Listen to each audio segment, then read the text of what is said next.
11th September, 15 people of that 19 was the Saudi citizens.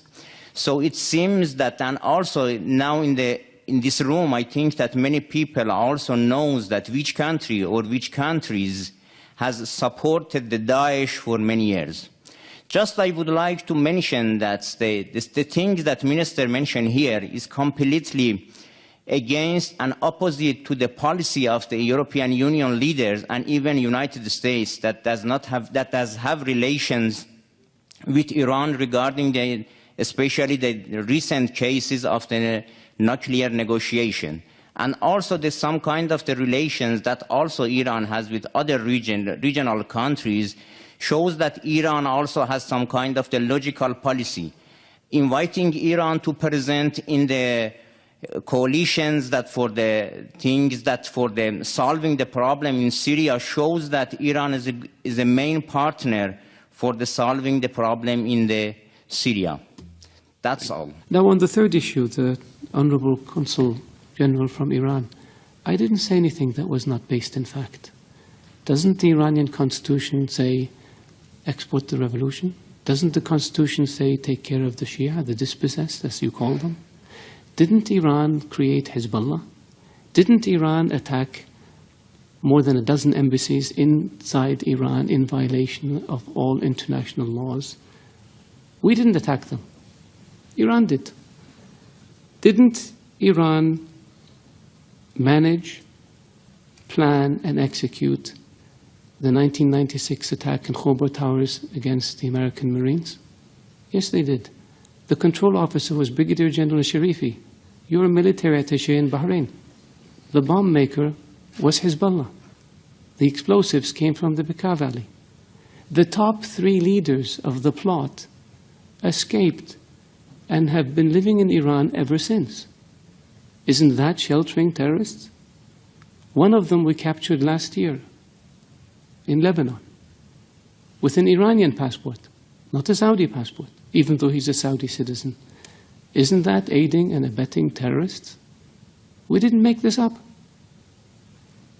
When the explosions in Riyadh happened in 2003, Saif al-Adil was in Iran along with Saad bin Laden, the chief propaganda person for Al-Qaeda, and 4 or 5 other people, senior leaders.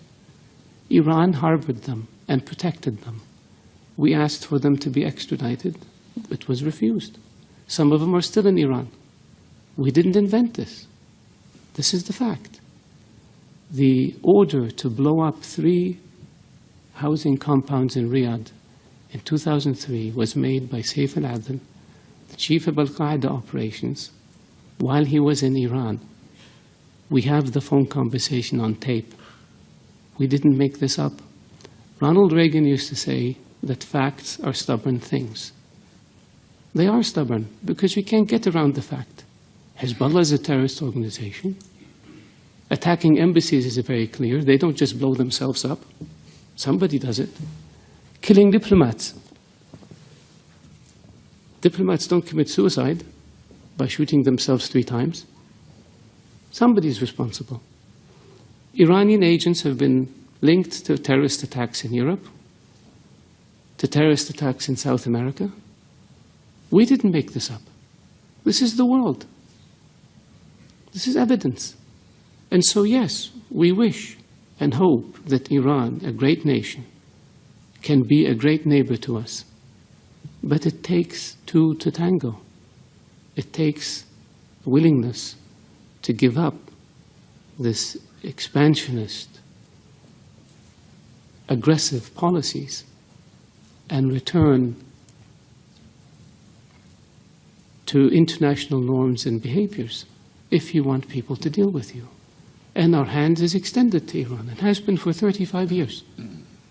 But what we get in return are diplomats killed, embassies blown up, terrorists. We have Iranian agents captured in Saudi Arabia for plotting terrorist attacks. We stopped 4 shipments of weapons that Iran was trying to smuggle to the Houthis in Yemen. We have explosives that Iran tried to smuggle into Saudi Arabia, Bahrain, Kuwait. This is not fiction. And this is not child's play. This is aggressive behavior. This is unacceptable behavior. This is behavior that violates all norms of international behavior and international law. That's why Iran is designated as a state sponsor of terrorism, and that's why Iran is sanctioned for its support of terrorism, not by us, by the international community. So could it be that the whole world is wrong and Iran is right? Could it be that maybe international law that says peaceful relations and non-interference in the affairs of others is wrong, and Iran's approach of aggressively pursuing your objective, irrespective of how you do it, is correct? I don't think so. So if you want a Saudi official to not be critical of Iran, behave in a way that doesn't expose you to criticism.